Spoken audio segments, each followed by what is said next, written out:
Business communication skills में आपका खैर मकदम है। मेरा नाम doctor NISA Farooq.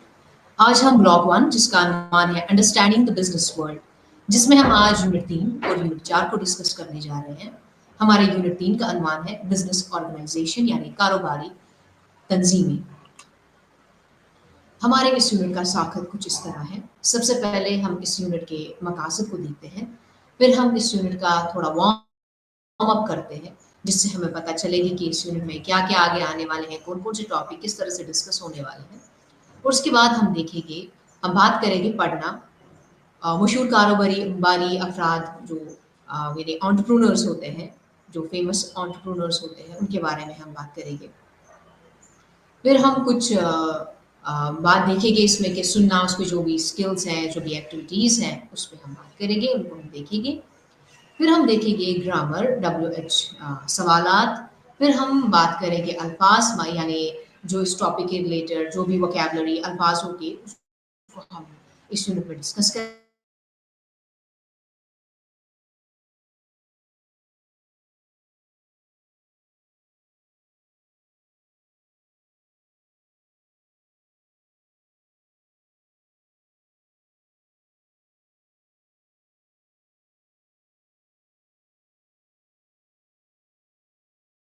Business organisation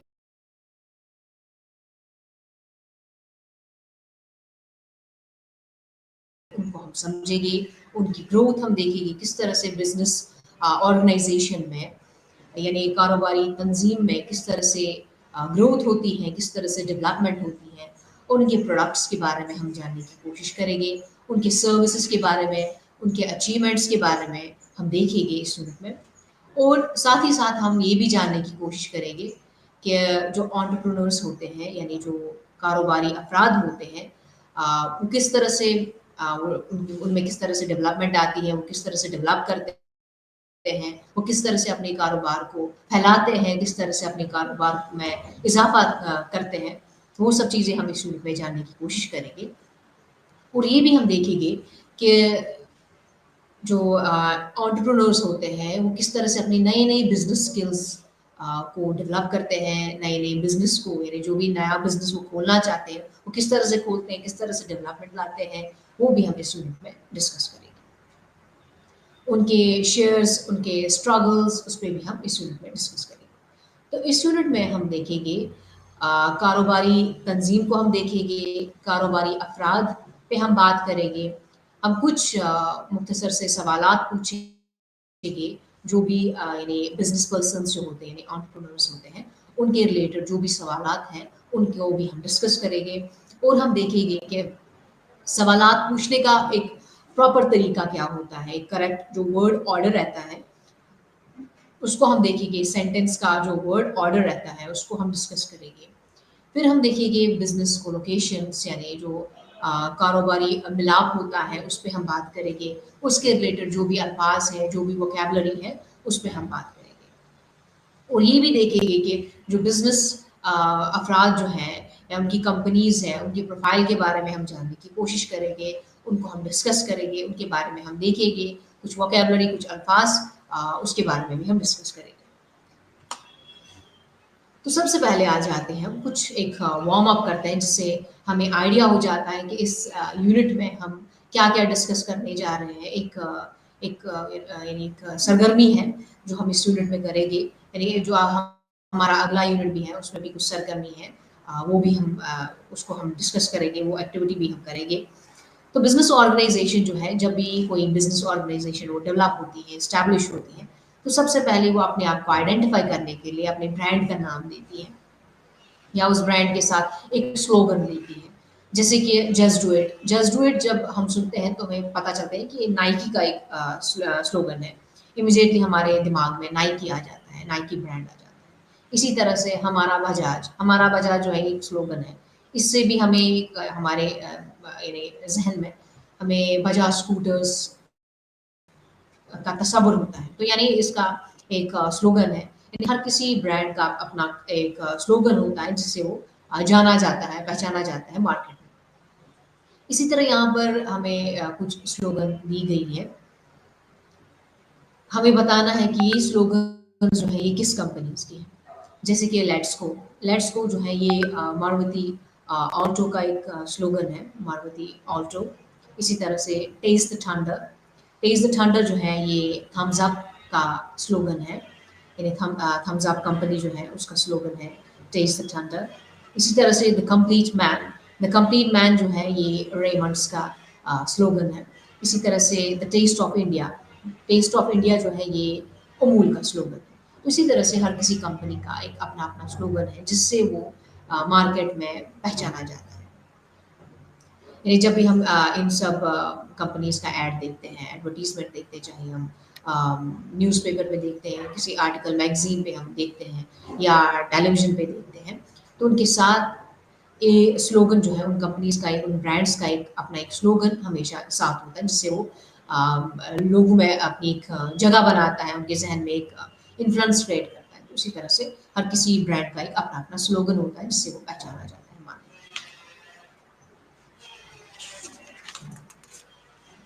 अब हम बात करते हैं पढ़ना, यानी मशहूर कारोबारी अफराद यानी जो फेमस एंटरप्रेन्योर्स होते हैं उनके बारे में हम जानेंगे इस यूनिट में। सबसे पहले एंटरप्रेन्योर जो है हम उसकी डेफिनेशन को देखेंगे, एंटरप्रेन्योर्स हम किसको कहेंगे।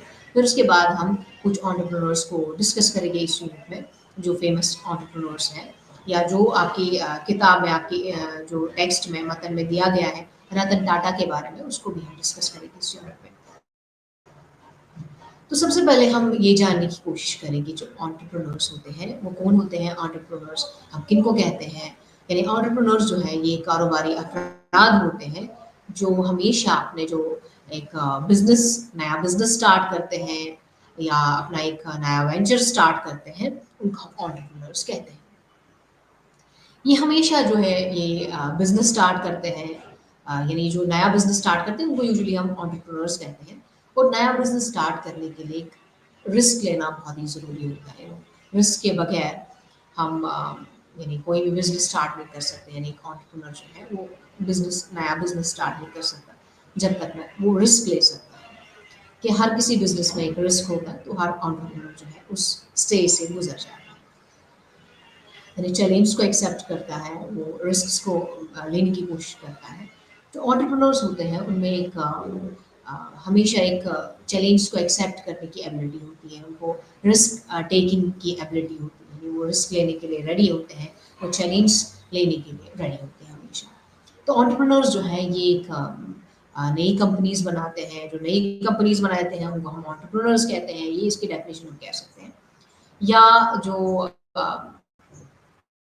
एग्जिस्टिंग कंपनीज होती हैं उनको रिजुविनेट करने की कोशिश करते हैं, तो उनको हम एंटरप्रेन्योर्स कहते हैं। या वो हमेशा एक नई बिल्डिंग, नया सेटअप खोलने की कोशिश करते हैं, नया बिजनेस खोलने की कोशिश करते हैं, तो उनको हम एंटरप्रेन्योर्स कहते हैं। या कुछ एंटरप्रेन्योर्स ऐसे भी होते हैं जो एग्जिस्टिंग बिल्डिंग में, यानी जो ऑलरेडी एक कंपनी है उस कंपनी के अंदर एक नया ब्रांच खोलना चाहते हैं, एक नया बिजनेस स्टार्ट करना चाहते हैं उस कंपनी के अंदर, उसको हम कॉर्पोरेट एंटरप्रेन्योरशिप कहते हैं। यानी कुछ वोकेबलरी हैं जो एंटरप्रेन्योरशिप के रिलेटेड है कि हम इस यूनिट में डिस्कस करेंगे, जहाँ जहाँ पर हमें यानी इस पॉइंट को डिस्कस करने का मौका मिलेगा, इन वोकेबलरी वर्ड्स को डिस्कस करने का मौका मिलेगा, तो वहाँ पर हम इन पॉइंट्स को, इन वर्ड्स को डिस्कस करते जाएंगे। कि जैसे कि हमने इससे पहले डिस्कस किया कि कॉर्पोरेट एंटरप्रेन्योरशिप, यानी कॉर्पोरेट एंटरप्रेन्योरशिप उनको कहते हैं या उन एंटरप्रेन्योर्स को कहते हैं जो एग्जिस्टिंग कंपनी में नया बिजनेस स्टार्ट करने की कोशिश करते हैं। एग्जिस्टिंग कंपनी है में नया बिजनेस खोलने की कोशिश करते हैं, उनको हम कहते हैं कॉर्पोरेट एंटरप्रेन्योरशिप।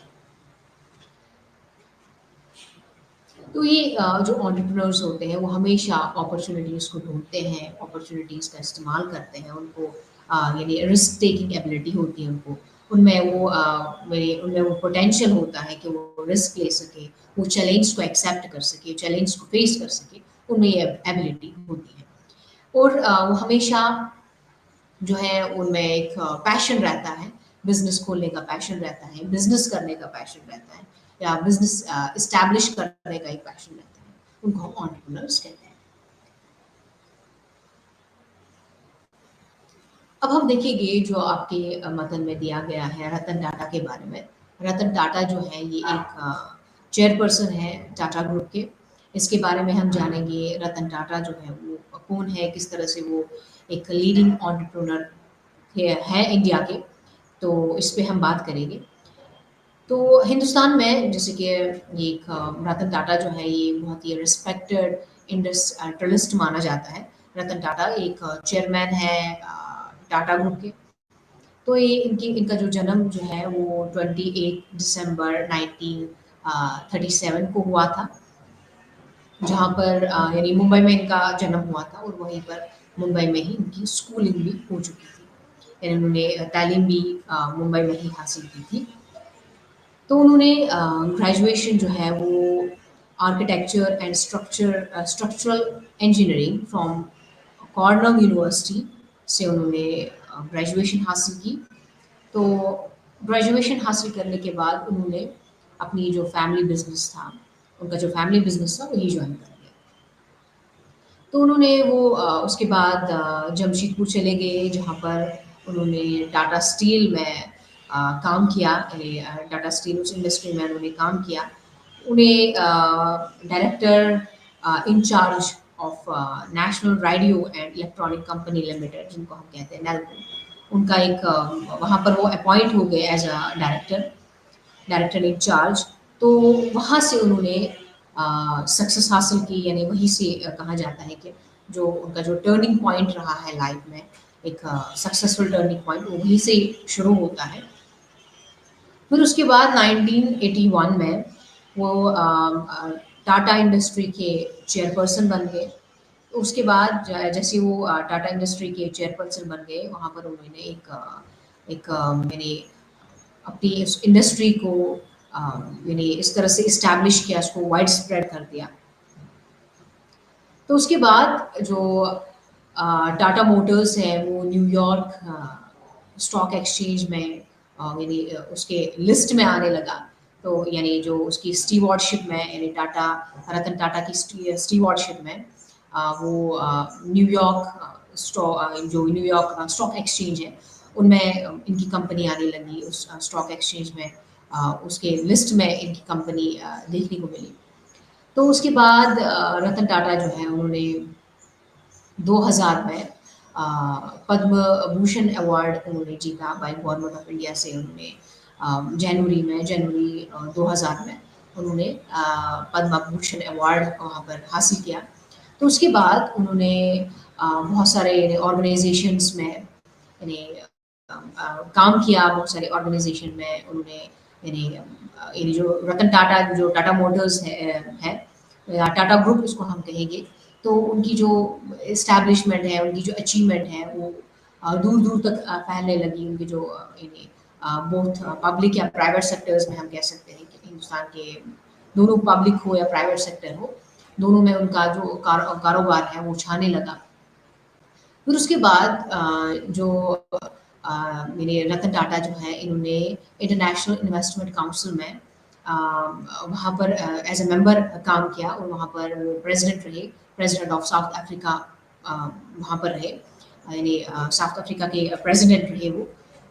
तो उसके बाद इन्हें क्रेडिट दिया गया टाटास जो एक सक्सेसफुल बिड थी। तो वहाँ पर उनको एक सक्सेस मिली, उनको क्रेडिट दिया गया, एक लीडिंग क्रेडिट दिया गया। फिर उसके बाद इसके जो यानी उन्होंने 6.7 बिलियन एक एस्टिमेशन कहा जाता है, एक एस्टिमेशन है 6.7 बिलियन का, जो एक टाटा सन्स ने इस दौरान 2007 के दौरान इस तरह की सक्सेस दिखाने लगे। तो जो टाटा है यानी रतन टाटा जो है उन्होंने एक मैन्युफैक्चरिंग यानी इंस्ट्रूमेंटल एक हम कह सकते हैं कार बनाई, जिसको कहा जाता है नैनो द पीपल्स कार। तो उनको बनाई, तो उसकी सक्सेस जो है, उसकी जो सिग्निफिकेंस है वो लोगों में देखने को मिली। फिर लोगों ने उस कार को यानी जो कहते हैं कि बहुत सारी फैमिलीज ने इस कार को लेना स्टार्ट कर दिया। तो एक काफ़ी सक्सेसफुल अचीवमेंट रही है। यानी एक एंटरप्रेन्योर, एक फेमस एंटरप्रेन्योर की एक शॉर्ट में एक तफसील से इसकी एक बायोग्राफी है जो हमने डिस्कस की। तो कि उनका जन्म कहाँ से स्टार्ट हुआ, किस तरह से उन्होंने बिज़नेस स्टार्ट कर दिया, किस तरह से उनकी बिज़नेस में इम्प्रूवमेंट आने लगी, किस तरह से लोगों में जो है उनका जो बोलबाला है वो छाने लगा। वो सब चीज़ें, ये सब चीज़ें जो है ये हमने देखा इस मतन में कि रतन टाटा के बारे में। अब हम देखेंगे, अब कुछ इस रिलेटेड कुछ सवाल जवाब हैं जो आपके मतन में हैं, और आप उन सवालों का जवाब इस मतन से ले सकते हैं जो हमने यहाँ पर रीडिंग की है रतन टाटा के बारे में। तो उससे मदद ले सकते हैं आप उन सवालों का जवाब यहाँ से हासिल कर सकते हैं।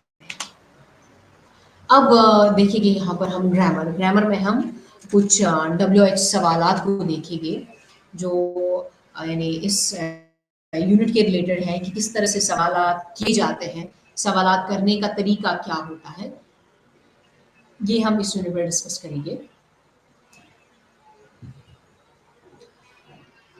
बेसिकली यहाँ पर अगर देखा जाए कि सवालात करने के दो तरीके होते हैं। एक कहा जाता है ओपन एंडेड क्वेश्चन, दूसरे को कहा जाता है क्लोज एंडेड क्वेश्चंस। जो ओपन एंडेड क्वेश्चंस होते हैं ये ऐसे सवालात होते हैं जिनमें एक इनफिनाइट आंसर्स देने की सलाहियत होती है, यानी इनमें इनकी जो जवाबात होते हैं वो हमेशा ओपन एंडेड रहते हैं, उनमें कोई रेस्ट्रिक्शन नहीं होती है। यानी उसमें जो सवाल देने वाला जो बंदा है वो यानी कुछ भी उसमें कुछ भी इंक्लूड कर सकता है, वो किसी भी लेंथ में इस सवाल का जवाब दे सकता है। यानी उसमें ओपन एंडेडनेस रहती है, इसमें क्लोज एंडेड सवालात हम उनको कहते हैं जिसमें येस नो होगा, जिसमें बहुत ही प्रिसाइज आंसर होगा, तो उनको हम क्लोज एंडेड कहते हैं। लेकिन ओपन एंडेड में हमेशा हमें तफसील से जवाब देना पड़ता है, हमें उनको एक्सप्लेन करके जवाब देना पड़ता है। जैसे कि when did you arrive, when did you arrive जो है ये आप इसको येस नो में आंसर नहीं दे सकते, उसको आपको पूरी तरह से बताना है कि आप कब आए, उसका जवाब आपको देना है। जो लिसनर होगा उसका रिप्लाई क्या हो सकता है, just now, yesterday, on Monday, या a few minutes ago, around 8:30 PM, या इसके अलावा बहुत कुछ जवाब दे सकता है। यानी इसमें जो पॉसिबिलिटी रहती है आंसर्स की, जो जवाबात की जो पॉसिबिलिटी रहती है वो इन्फिनाइट रह सकती है, वो ओपन एंडेड रह सकती है। यानी जो लिसनर है वो उसका कुछ भी जवाब दे सकता है अपनी जो पॉसिबिलिटी के रिलेटेड, अपने जो भी उसको जो भी एक यानी उसके हिसाब से करेक्ट सवाल जवाब होगा वो उसके हिसाब से दे देगा। यानी उसमें कोई भी रेस्ट्रिक्शन नहीं होती, उसमें कोई भी फाइनाइटनेस नहीं होती। इसी तरह से इसके बाद हमारे पास क्लोज एंडेड क्वेश्चंस रहते हैं। क्लोज एंडेड क्वेश्चंस यानी उनकी जो पॉसिबिलिटी होती है आंसर देने की बहुत ही लिमिटेड रहती है।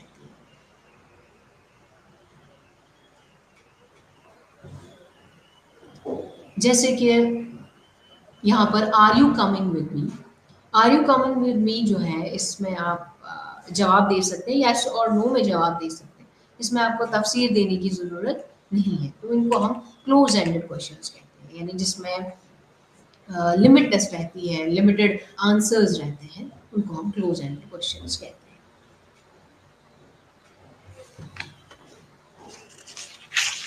तो अक्सर इन सवाल जो इस तरीके के सवाल जवाब होते हैं इनको यस नो क्वेश्चंस भी कहा जाता है। तो जैसे हमने इससे पहले जो सवाल था when did you arrive, when did you arrive का हमने आंसर यस नो में हम उसको नहीं दे सकते। इसमें हमेशा इस तरीके के क्वेश्चंस में हमेशा डिमांड होती है कि इसमें इस क्वेश्चन से हमें मोर इन्फॉर्मेशन हासिल हो, यानी जो भी हम सवाल लिसनर को पूछ रहे हैं इस तरीके के सवाल अगर हम लिसनर्स को पूछते हैं उसमें हमेशा हमारा ये इरादा होता है कि हमें इन सवालों के ज़रिए बहुत इन्फॉर्मेशन मिले, यानी कुछ जो भी इन्फॉर्मेशन हम हासिल करना चाहते हैं वो इन्फॉर्मेशन हमें वहाँ से मिल सके।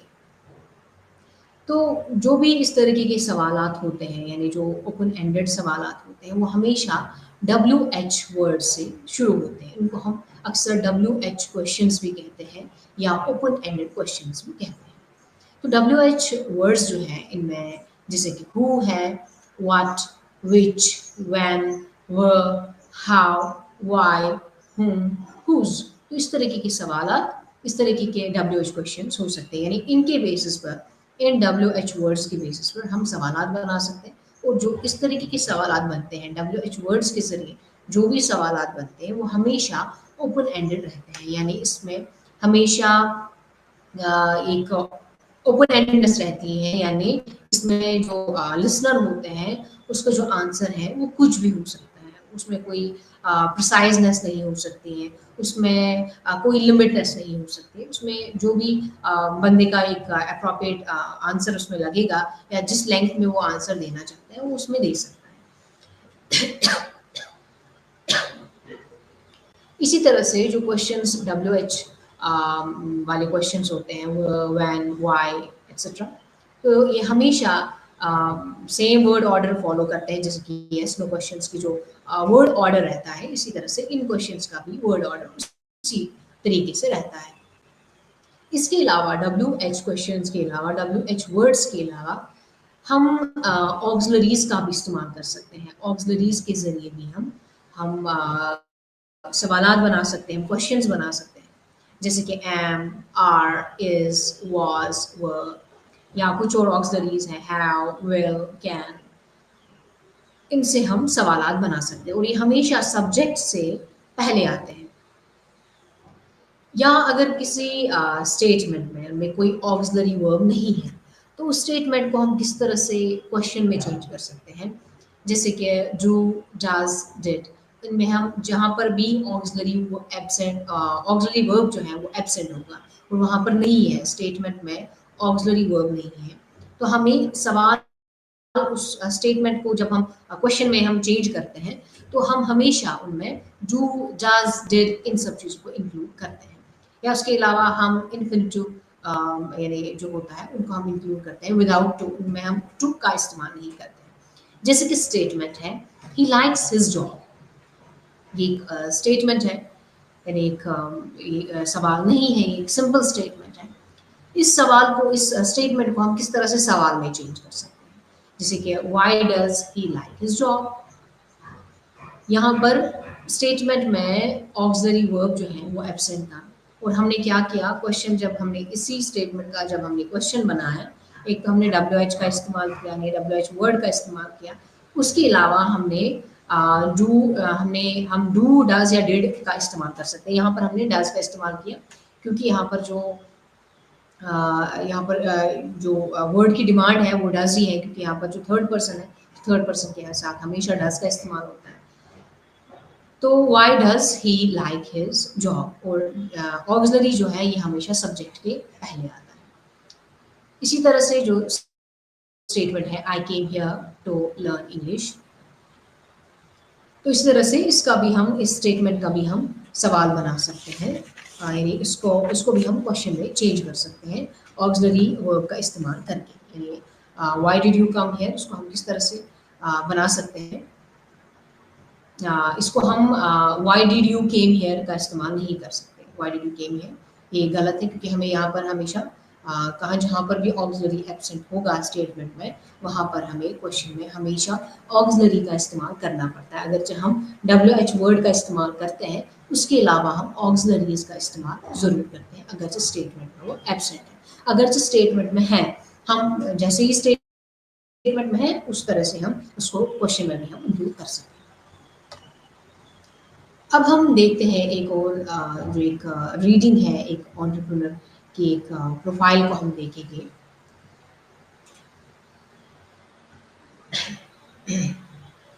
जो एक यानी एक ग्रेट इंडियन एंटरप्रेन्योर है, इसका नाम है आज़म प्रेम जी। तो आज़म प्रेम जी के बारे में हम जानेंगे, उनकी प्रोफाइल को हम देखेंगे कि आज़म प्रेम जी कौन है, ये यानी ये इसके बारे में हम जानने की कोशिश करेंगे। आज़म प्रेम जी अगर आप अपनी मतन में देखेंगे, उनमें वहाँ पर जब आप आज़म प्रेम जी का जो यानी टेक्स्ट पढ़ेंगे, उसके रिलेटेड जो भी प्रोफाइल है, उनकी जो प्रोफाइल जब आप पढ़ेंगे, उसके बाद आपको कुछ सवाल दिए गए हैं जो आप उनकी प्रोफाइल पढ़ के वो सब सवालात का जवाब दे सकते हैं। जैसे कुछ एक्टिविटीज़ हैं या कुछ उसके प्रोफाइल के रिलेटेड, उनके प्रोफाइल के रिलेटेड क्वेश्चंस हैं, उनको आप उनका जवाब दे सकते हैं जब आप उनका जो उनके बारे में जो मतन दिया गया है उसको जब आप पढ़ेंगे तभी जाकर आप उन सवालों का जवाब दे सकते हैं। जैसे हम इसको एक मुख्तसर में लेते हैं आज़म प्रेम जी के बारे में हम जानने की कोशिश करेंगे। आज़म प्रेम जी जो है ये विप्रो जो है विप्रो टेक्नोलॉजीज़ के चेयरमैन हैं और विप्रो टेक्नोलॉजी जो है ये इंडिया की एक लार्जेस्ट सॉफ्टवेयर कंपनी है और ये इंडिया की लार्जेस्ट सॉफ्टवेयर कंपनीज़ में एक रही है। तो ये एक आइकॉनिक पर्सनैलिटी है, यानी इस हिंदुस्तान की जो बड़े-बड़े बिज़नेसमैन हैं उनमें इनका नाम है। यानी बड़े मैनों में जो माने जाते हैं ये उनमें से वन ऑफ द बिज़नेसमैन हैं। तो उनकी जो स्टोरी है काफ़ी इंस्पायरिंग स्टोरी है, इनसे काफ़ी इंस्पिरेशन मिलती है। ये एक मेंबर रहे हैं एक यानी बडिंग एंटरप्रेन्योरशिप के एक बडिंग एंटरप्रेन्योर रहे हैं। तो उनका जो जन्म है वो 24 जुलाई 1945 में उनका जन्म हुआ। इनका पूरा नाम आज़िम हाशिम प्रेम जी है। तो उन्होंने इलेक्ट्रिकल इंजीनियरिंग की तालीम हासिल की स्टैनफोर्ड यूनिवर्सिटी में जो यूएसए में है। तो वहाँ पर ये एक इंजीनियरिंग कर रहे थे। तो उनकी जब अचानक से उनके फादर का इंतकाल हो गया तो उन्हें हिंदुस्तान वापस आना पड़ा। उन्हें वापस आके फैमिली बिजनेस ज्वाइन करना पड़ा। तो आज़म जो है आज़म प्रेम जी जो है इन्होंने इंडिया वापस आके अपना जो फैमिली बिजनेस है उसको ज्वाइन किया 1966 में, जबकि उनकी एज उस टाइम 21 यानी 21 साल की थे। तो जैसे ही उनके वालिद का जब इंतकाल हो गया तब जब वो पहली बार अपनी फैमिली बिजनेस को चलाने लगे तो उनके जो एक शेयर होल्डर्स थे जो उनके शेयर होल्डर थे उनको यानी आज़म प्रेम जी पे डाउट होने लगा कि उनकी एज जो है वो बहुत कम है और किस तरह से वो इतने बड़े बिजनेस को संभाल सकते हैं। तो उन्होंने आज़म प्रेम जी से कहा, यानी उनके एबिलिटी के बारे में सवाल किया कि आप इस तरीके के बिज़नेस को सँभाल नहीं सकते। आप किसी अच्छे शेयर होल्डर को अपनी यानी जो आपका कोई एक यंग बिज़नेस पर्सन होगा आप उसको ला सकते हैं, यानी आपकी जगह वो काम कर सकता है, जहाँ पर बहुत सारे एक्सपीरियंस की ज़रूरत हो सकती है। यानी ऐसा कोई शेयर होल्डर आपको लाना पड़ेगा जो आपके बिज़नेस को सँभाल सकता है। तो ये बात जो है ये आज़म प्रेम जी को बहुत ही दिल पर ये बात लगी। तो उन्होंने ठान ली थी कि वो इस फैमिली बिज़नेस को वो बेहतर तरीके से इसको सँभाल सकेंगे और जैसे ही उन्होंने फिर अपने फैमिली बिज़नेस को सँभाला वो अभी हम देख सकते हैं कि कितना उनका जो फैमिली बिज़नेस है वो कितना वाइड स्प्रेड हो गया उनके जॉइन करने के बाद, किस तरह से उन्होंने कितनी मेहनत की और किस तरह से अपनी डेडिकेशन के साथ, मोटिवेशन के साथ अपने बिज़नेस को डेवलप करना शुरू किया। तो उसके बाद जो है विप्रो की स्टोरी वो पूरी सक्सेसफुल है। विप्रो जो है वो बहुत ही सक्सेसफुल लीडिंग कंपनी है। तो रेस्ट जो है ये हिस्ट्री है। तो आज़म प्रेम जी जो है ये उन्होंने अपनी सीट को ऑक्यूपाई किया, अपनी सीट को यानी उस पे बैठे, अपने वालिद साहब की सीट पर बैठे, अपनी फैमिली बिज़नेस स्टार्ट करना शुरू किया। तो विप्रो जो है ये हाइड्रो जनरेटर कुकिंग के साथ ये डील करता था, कुकिंग फैट के साथ डील करता था। फिर उसके बाद उन्होंने बेकरी फैट्स जो है उनके साथ डील करना स्टार्ट किया। एथनिक इंग्रेडिएंट्स जैसे कि टॉयलेटरी जो है उनके साथ डील किया। हेयर हेयर केयर सोप्स जो है या बीबी टॉयलेटरीज जो है उनके साथ डील किया, उनको यानी उनका बिजनेस किया। फिर लाइटनिंग प्रोडक्ट के साथ या जो यानी स्लैंडर्स हैं उनके साथ भी बिजनेस किया, यानी उनका जो बिजनेस है वो वाइड स्प्रेड होने लगा, काफ़ी वाइड स्प्रेड होने लगा। लेकिन उसके बाद जो प्रेम जी है जो है उनका जो फोकस है वो सोप से लेकर शिफ्ट हुआ सॉफ्टवेयर तक। ये भी एक हिस्ट्री है किस तरह से उनका जो शिफ्ट है, यानी जो उनका फोकस जो है वो किस तरह से शिफ्ट हो गया सोप से सॉफ्टवेयर तक उन्होंने अपनी कंपनी को किस तरह से लिया। तो आज़म प्रेम जी जो है ये एक वंडरफुल लीडर रहे हैं, जो काफ़ी रिनाउंड पर्सनैलिटी मानी जाती है। तो विप्रो जो है अ, विप्रो ने फिर उनके ज्वाइन करने के बाद काफ़ी इम्प्रूवमेंट दिखाई मार्केट में। 70 मिलियन जो है उस कंपनी ने मुनाफा हासिल किया। कुछ ही सालों में उन्होंने इतना मुनाफा हासिल किया।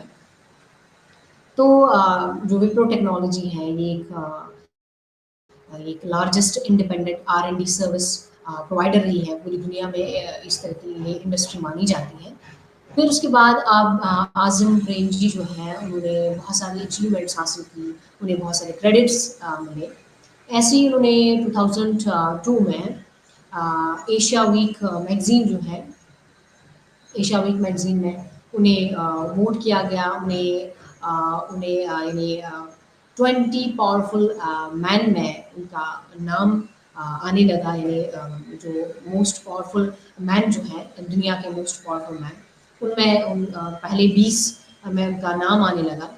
तो उसके बाद आज़म प्रेम जी जो है ये क्या कहा जाता है कि ये 50 रिचेस्ट पर्सन्स में माने जाते हैं। दुनिया के जो 50 रिचेस्ट पर्सन्स हैं उनमें माने जाते हैं, जो 2001 से लेकर 2003 तक जो है ये फोर्ब्स में उनका फोर्ब्स की लिस्ट में आने लगे।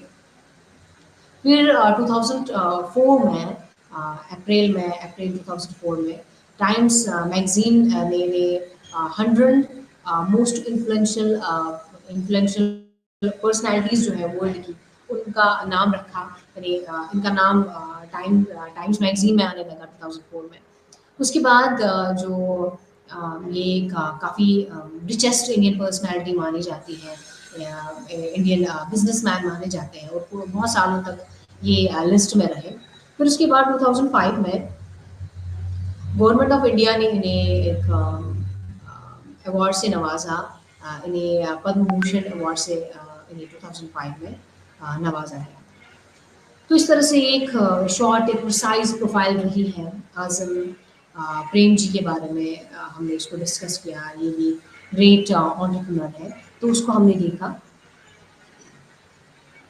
अब आपके मतन में कुछ सवाल हैं जो आप इस यानी आज़म प्रेम जी को जैसे हमने डिस्कस किया, अब आप उन सवाल के जवाब आप देख सकते यानी उनको ईज़िली दे सकते हैं। ये गेस्टों में भी कुछ सवालात हैं, ये ब्लैंक स्पेसेस में भी कुछ सवालात हैं।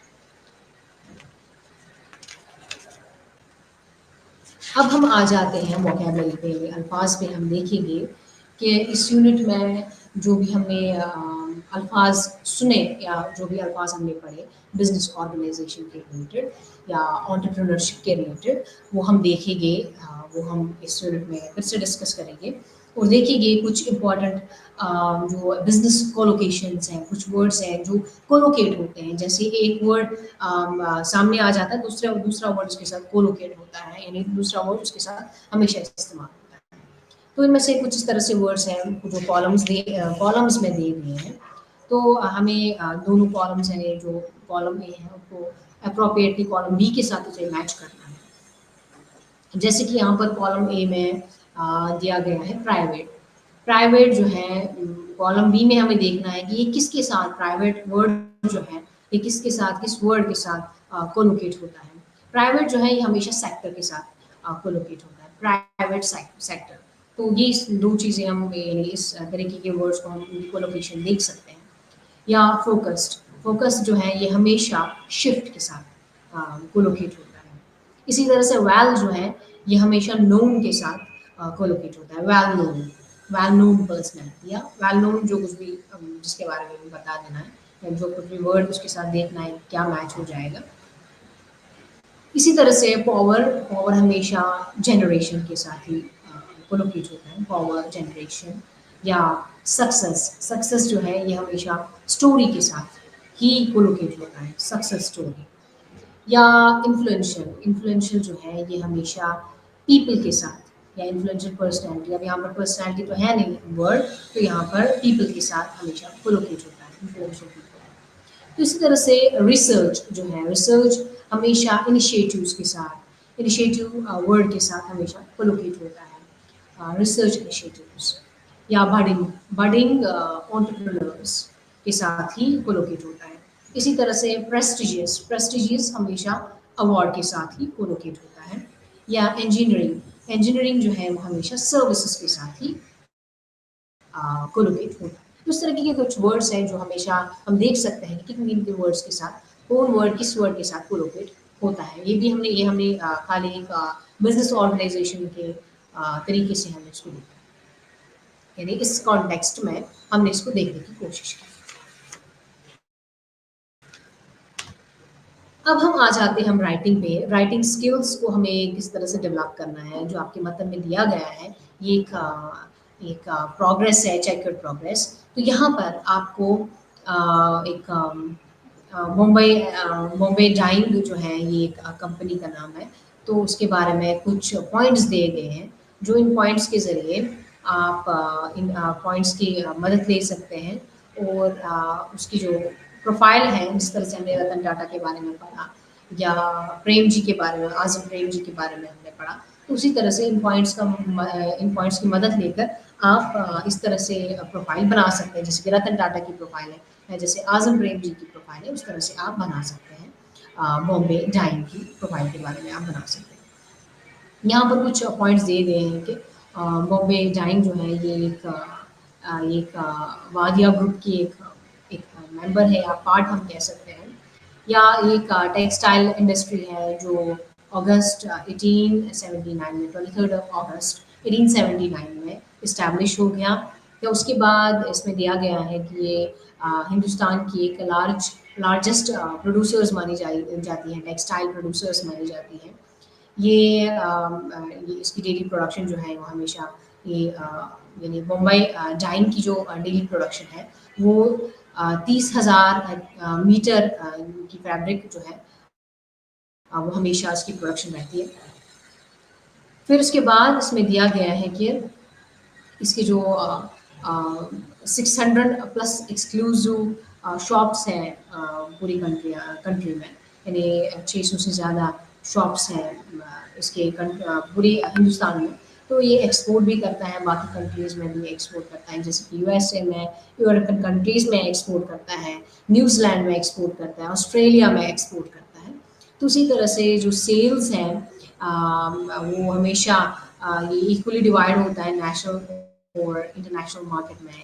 इसकी सेल्स जो है वो हमेशा इक्वल तरीके से इसकी प्रोडक्शन रहती है। तो ये कुछ पॉइंट्स हैं जो आप इन पॉइंट्स की मदद से लेकर आप प्रोफाइल बना सकते हैं। जैसे कि रतन टाटा की प्रोफाइल को हमने देखा, उस तरह से आप इसकी प्रोफाइल बना सकते हैं। ये एक सरगर्मी है, ये एक एक्टिविटी है जो आप कर सकते हैं। अपने दोस्तों के साथ आप फिर इसको डिस्कस कर सकते हैं कि आपने जो इन पॉइंट्स की मदद से आपने जो भी प्रोफाइल बनाई है और आपके दोस्त ने भी जो भी प्रोफाइल बनाई है, उसको आप कंपेयर कर सकते हैं, आपकी राइटिंग को कंपेयर कर सकते हैं और देख सकते हैं आपके फ्रेंड ने क्या-क्या पॉइंट्स एक्स्ट्रा इंक्लूड किए हैं, किस तरह से उन्होंने उनकी राइटिंग स्किल्स क्या है। और उससे भी पता, जब हम कंपेयर करते हैं ना अपनी फ्रेंड की राइटिंग स्किल्स के साथ, जब भी हम कंपेयर करते हैं तो हमें कुछ ना कुछ पॉइंट्स ऐसे मिलते हैं जो हमें लगता है कि हमें इम्प्रूव करना चाहिए। तो इस तरह की कंपैरिजन हमेशा करना चाहिए एक स्टूडेंट को। तो अब हम इस यूनिट का खुलासा करते हैं। इस यूनिट में हमने देखा कि एंटरप्रेन्योर्स हम किनको कहते हैं। हिंदुस्तान के कुछ खास एंटरप्रेन्योर्स को हमने देखा, जो रिनाउंड एंटरप्रेन्योर्स हैं, उनको हमने डिस्कस किया, उनकी प्रोफाइल को हमने पढ़ा और उसके बाद कुछ वोकैबुलरी भी की, जो बिज़नेस ऑर्गेनाइजेशन के रिलेटेड जो भी वोकैबुलरी है उनको हमने डिस्कस किया।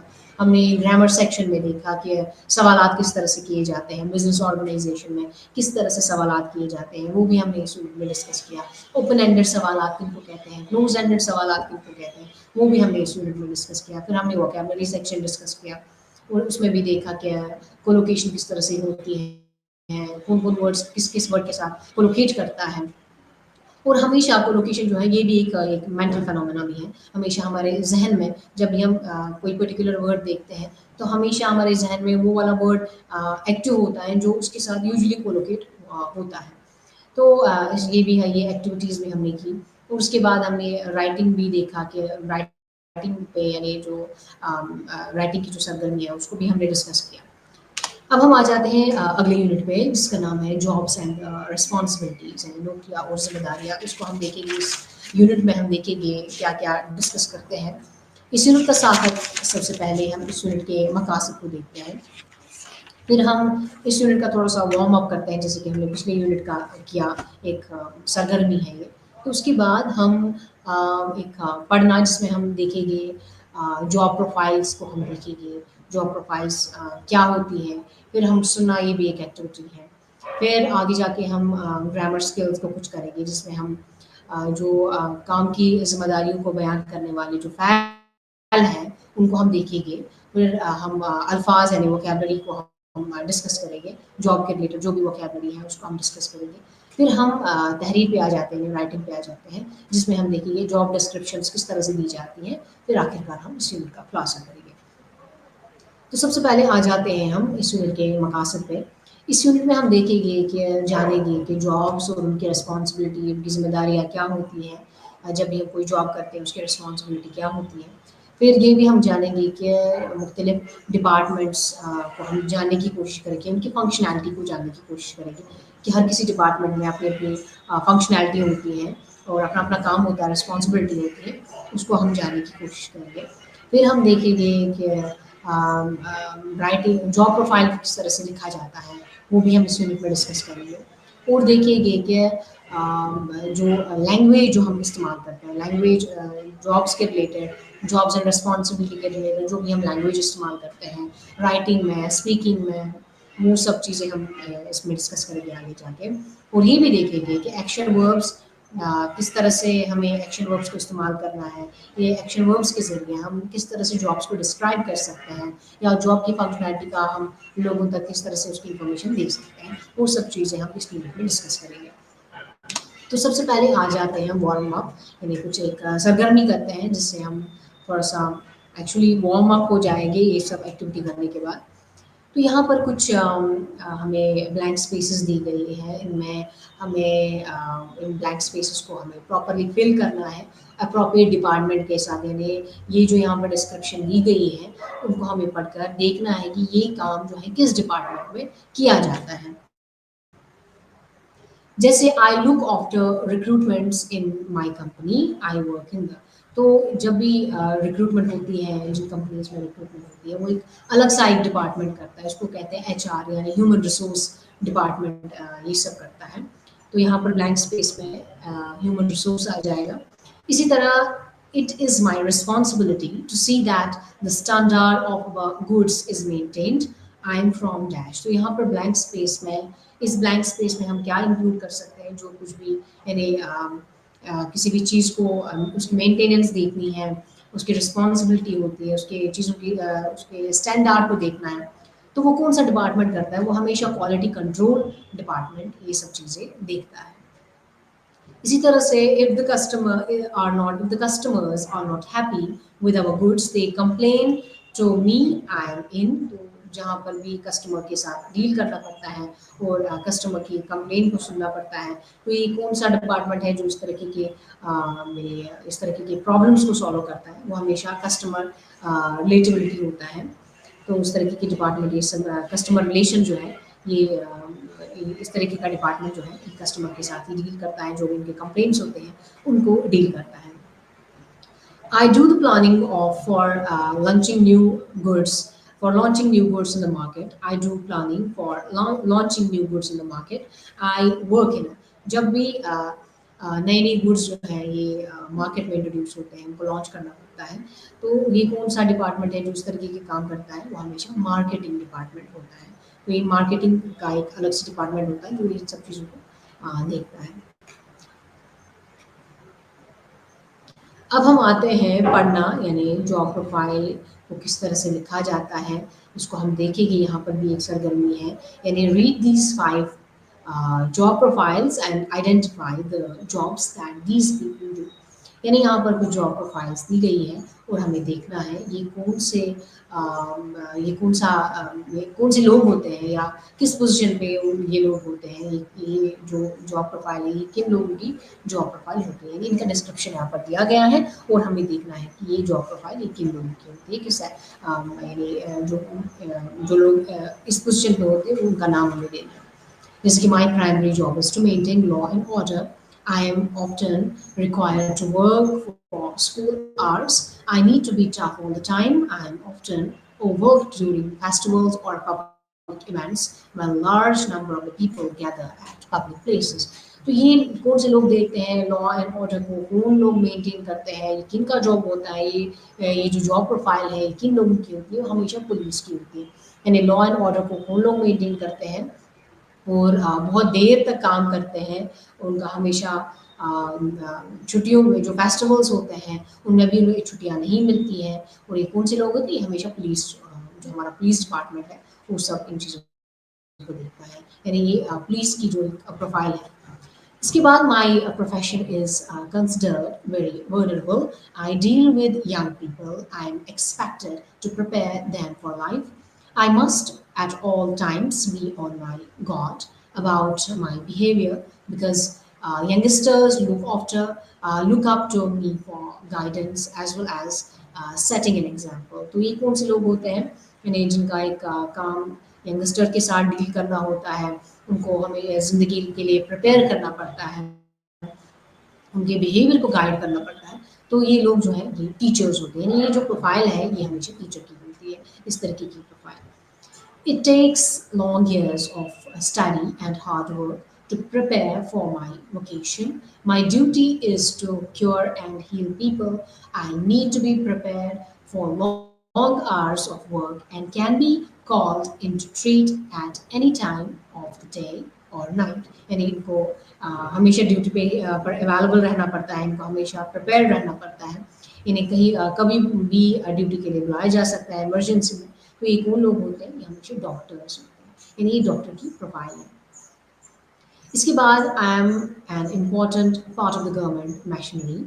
I help in devising strategies to run the governments or as well as to implement and executive plans made by the administration. I need to work in collaboration with the elected governments in order to do my job. तो ये कौन से लोग होते हैं जो हमेशा government machinery के साथ काम करते हैं और ये गवर्नमेंट की जो स्ट्रैटेजीज हैं उनको रन करते हैं, उनके प्लान्स डेवलपमेंट्स को देखते हैं। ये हमेशा IAS ऑफिसर्स होते हैं। इसी तरह से I work for the upliftment of the rural people or marginalized or weak section of the society in a bigger towns and metros. In the course of my work, I need to reach out to all the kinds of people and interact with them. Hence, I need to be very social, patient, and sympathetic. तो ये कौन से लोग होते हैं जो rural लोगों के साथ डील करते हैं, उनके अपलिफ्टमेंट के बारे में सोचते हैं, जो वीकर सेक्शन रहते हैं सोसाइटी के उनके साथ डील करते हैं और हमेशा यानी ये लोगों के साथ इंटरेक्ट होते हैं, उनके साथ सोशलाइज होते हैं, पेशेंट रहते हैं, सिंपैथेटिक रहते हैं। ये हमेशा सोशल वर्कर्स रहते हैं, यानी सोशल वर्कर्स जो है उनकी जॉब प्रोफाइल है। अब हम देखते हैं ग्रामर पोर्शन जो है इसका। ग्रामर पोर्शन में देखेंगे कि जो काम की जिम्मेदारियों को बयान करने वाला जो फैल है, यानी verbs describing job profiles, job responsibilities, वो कौन से वर्ब्स हैं जो हम जॉब रिस्पॉन्सिबिलिटीज को डिफाइन करने के लिए इस्तेमाल कर सकते हैं। जैसे कि जब भी हम जैसे जॉब रिस्पॉन्सिबिलिटीज को उनकी प्रोफाइलिंग करते हैं तो हमेशा हम उनकी आउटलाइनिंग स्टार्ट करने लगते हैं, यानी उस जॉब की आउटलाइनिंग जो है उनकी रिस्पॉन्सिबिलिटी उनको आउटलाइन करने की कोशिश करते हैं। तो इससे पता चलता है कि यानी जो उसमें जो राइट चॉइस ऑफ वर्ब्स हैं वो हम देखेंगे किस तरह से वर्ब्स का इस्तेमाल किया जाता है और किन किन वर्ब्स का इस्तेमाल किया जाता है, ये हम इसमें डिस्कस करेंगे। अब यहाँ पर हमें देखना है कि एक एग्जाम्पल दी गई है, कंप्यूटर ऑपरेटर की एक प्रोफाइल दी गई है जो जहाँ पर वर्ब्स को हाईलाइट किया गया है इनके प्रोफाइल में, जहाँ पर कंप्यूटर ऑपरेटर, इसका जो जॉब पर्पस है, जॉब रिस्पॉन्सिबिलिटीज है वो क्या है। जॉब पर्पस है to input and extract data quickly and accurately using a computer terminal. तो यहाँ पर उनको इनपुट करना पड़ता है, डेटा को एक्सट्रैक्ट करना पड़ता है। उनका यही काम होता है, इनका जॉब पर्पस यही रहता है। उनकी रिस्पॉन्सिबिलिटी क्या रहती है, डेटा को एंटर करना, डेटा को चेक करना, सेलेक्ट करना, रिपोर्ट करना। जैसे कि उन्हें डॉक्यूमेंटेशन के लिए डेटा एंटर करना, उनको कंप्यूटर में फीड करना विद हेल्प ऑफ कीबोर्ड, या उनको चेक करना, उनकी एक्यूरेसी देखना, उनकी क्वेरीज को चेक करना, सुपरवाइज करना।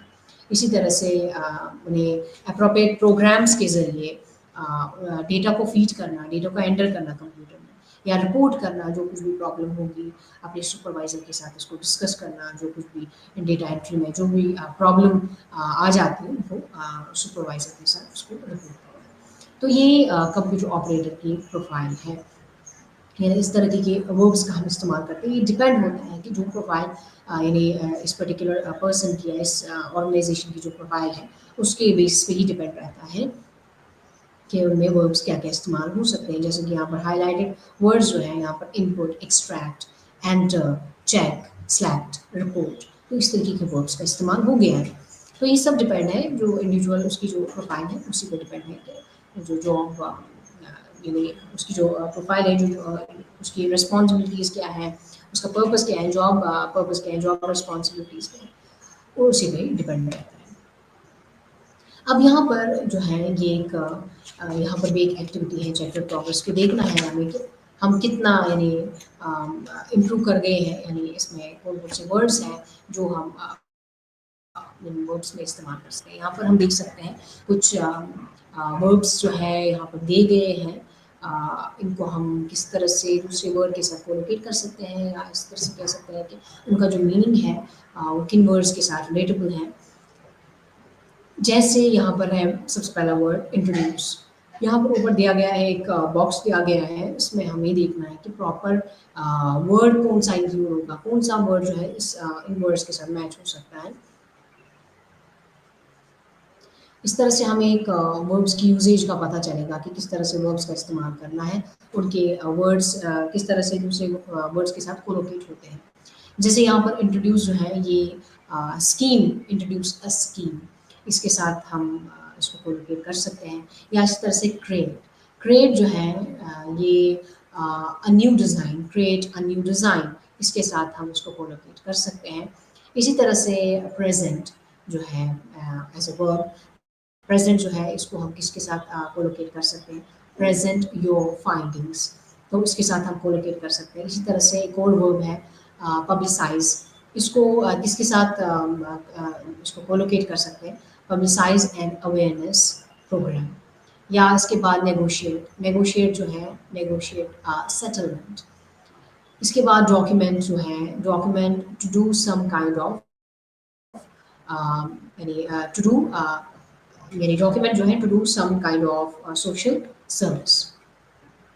इसी तरह से वॉलंटियर, प्रॉफिट के साथ हम उसको कोलोकेट कर सकते हैं। या मैक्सिमाइज जो है मैक्सिमाइज जो है ये प्रॉफिट के साथ हम कोलोकेट कर सकते हैं। या एग्जामिन, एग्जामिन जो है ये हम न्यू इक्विपमेंट के साथ हम कोलोकेट कर सकते हैं। इसी तरह से एक और वर्ब है सर्वे, सर्वे जो है ये हमेशा the sales possibility in an area, यानी जो एरिया में जो भी सेल्स पॉसिबिलिटी है उसको हम सर्वे के साथ ही कोलोकेट कर सकते हैं। ये ज़रूरी नहीं है जो भी वर्ड्स ऊपर बॉक्स में दिए गए हैं हम खाली इन्हीं वर्ड्स के साथ उनको हम कोलोकेट कर सकते हैं। बहुत सारे ऐसे वर्ड्स हैं जो क्रिएट के साथ कोलोकेट करता है, इंट्रोड्यूस के साथ कोलोकेट करता है। अब यहाँ पर देखना है हमें कि जो ऊपर वाला बॉक्स दिया गया है कौन सा एप्रोप्रिएट वर्ड है, किन वर्ब्स के साथ कोलोकेट कर सकते हैं। तो हमें यहाँ पर खाली यानी प्रिसाइज वे में को कोलोकेट करने की कोशिश करनी है। अब हम देखते हैं वोकैबुलरी पे आ जाते हैं। यहाँ पर जो एक read this profile of the women entrepreneurs in India and attempt the vocabulary exercises that follow this profile. These will not only help you to strengthen your business vocabulary, but also acquaint you with the power of the business women in India. तो यहाँ पर Indian entrepreneurs के बारे में दिया गया है। हमें यहाँ पर ब्लैंक स्पेसेस जो है उनको हमें फिल करना है।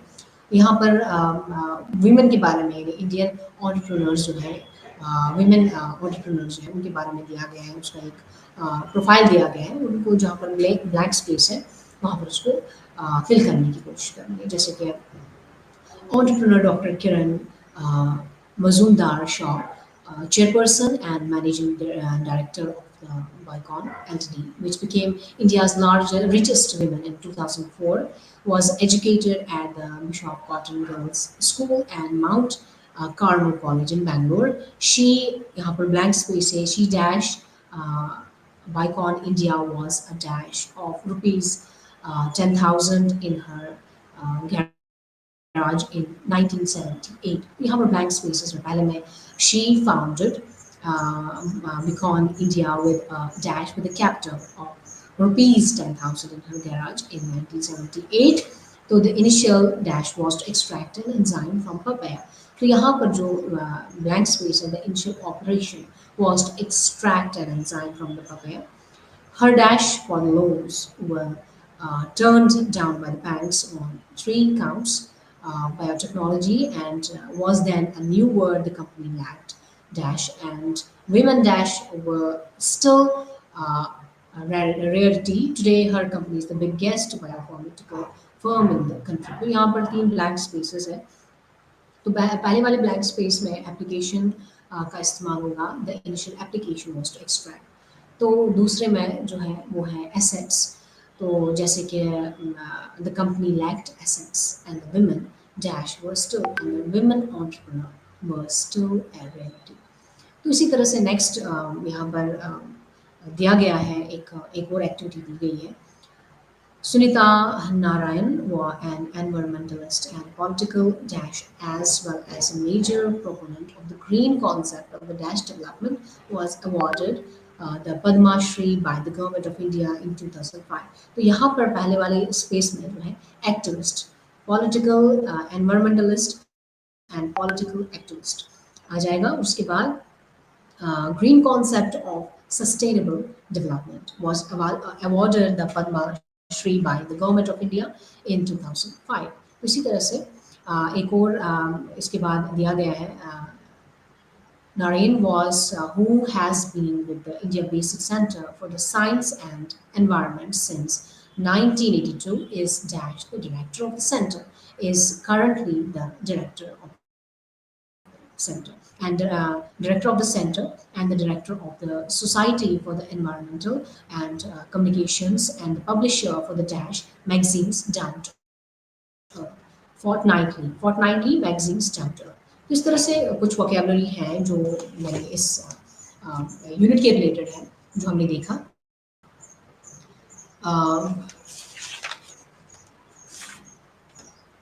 अब हम देखते हैं जो मुलाजमत की तफसीलात, उसमें हम तहरीर करेंगे, यानी किस तरह से हम जब भी हम मेरी एज अ जॉब प्रोफाइल हमें किस तरह से लिखनी पड़ती है। जैसे कि हमने इससे पहले जो भी सरगर्मियाँ की उसमें हमने देखा कि जॉब प्रोफाइल्स किस तरह से बनती हैं। अगर टीचर हैं तो उसकी जॉब प्रोफाइल क्या होती है, उसमें पूरा डिस्क्रिप्शन दिया जाता है कि उसकी रिस्पॉन्सिबिलिटी क्या है, उसका जो उसकी जो जॉब जो है वो क्या रिक्वायर करता है, उसकी रिस्पॉन्सिबिलिटी क्या है, वो हमें जब भी हम जॉब प्रोफाइल लिखते हैं वो सब चीज़ें हमें इंक्लूड करना ज़रूरी होता है। तो ये आपकी जो किताब है उसमें कुछ एक्टिविटीज़ दी गई हैं। आप लिख सकते हैं किसी भी, अगर आपके पास कोई जॉब एक्सपीरियंस है या अगर आप किसी को इंटरव्यू करेंगे उसकी जॉब एक्सपीरियंस के बारे में आप उसको इंटरव्यू करेंगे, उसके बाद उसकी जॉब एक्सपीरियंस के बारे में प्रोफाइल बनाएंगे।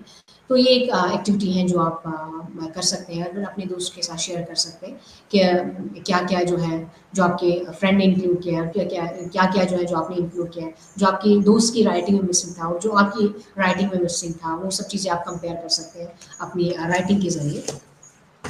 तो अब हम इस यूनिट का खुलासा करते हैं। इस यूनिट में हमने देखा कि जॉब प्रोफाइल्स को हमने डिस्कस किया, उसकी वोकैबुलरी को देखा, हमने ग्रामर को डिस्कस किया इस यूनिट में।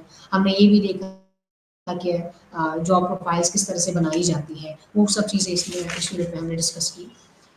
और देखा कि जो जॉब्स और उनकी रिस्पॉन्सिबिलिटीज़ हैं वो चीज़ें भी हमने वो सब चीज़ें हमने डिस्कस की, किस तरह से प्रोफाइल बनानी पड़ती है, वो सब चीज़ें हमने इस यूनिट में डिस्कस की।